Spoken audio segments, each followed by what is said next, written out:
এটি হলো বাংলাদেশের সবচেয়ে বড় গামছার হাট। আর এই হাটে কেবল বিক্রি হয় বিভিন্ন রঙের ছোট থেকে বড় সব রকমের গামছা। প্রাকৃতিক সৌন্দর্যের পাশাপাশি তাঁত সমৃদ্ধ জেলা সিরাজগঞ্জ। তাঁতিদের নিপুণ হাতে তৈরি এসব গামছার গুণগত মান ভালো হয়, চাহিদা রয়েছে পুরো দেশ জুড়ে। গামছা কেনাবেচার জন্য তাই প্রায় 100 বছর আগে সিরাজগঞ্জের পাঁচলিয়াতে গড়ে ওঠে এই গামছার হাট। প্রতি সপ্তাহে শুক্রবার এবং মঙ্গলবার খুব ভোরবেলা থেকে শুরু হয় এই হাট, শেষ হয়ে যায় সকাল 9টার পরপরই। খুব ভোরবেলা আলো ফোটার সঙ্গে সঙ্গে নিজেদের তৈরি রং বেরঙের গামছা নিয়ে হাটে আসেন তাঁতিরা। এক হাত থেকে প্রকারভেদে 6 হাত লম্বা গামছা পাওয়া যায় এখানে।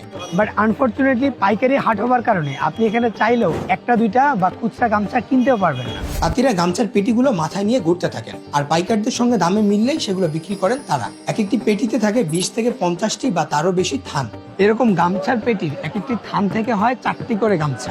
রয়েছে ক্ষুধা লাগলে হালকা নাস্তার ব্যবস্থাও। খালি গামছা নয়, তাঁতিদের জন্য বান্ডিল বান্ডিল সুতাও বিক্রি হয়। আর এসব সুতার কাউন্ট হয়ে থাকে 20 কাউন্ট থেকে 100 কাউন্ট পর্যন্ত। স্থানীয় গ্রাম থেকে আসা বিভিন্ন রকমের ও বিভিন্ন রঙের সুতা পাওয়া যায় এখানে। এরকম এক একটি বান্ডিলের সুতা থাকে 4.5 কেজি করে, আর এসব সুতা দিয়ে কেবল গামছাই তৈরি হয়। উত্তরবঙ্গের সর্ববৃহৎ এই গামছার হাটে বিক্রিও হয় বেশ ভালো। ব্যবসায়ীদের মতে প্রতি হাটে প্রায় 3 থেকে 4 কোটি টাকার গামছা ও সুতা বিক্রি হয় এখানে।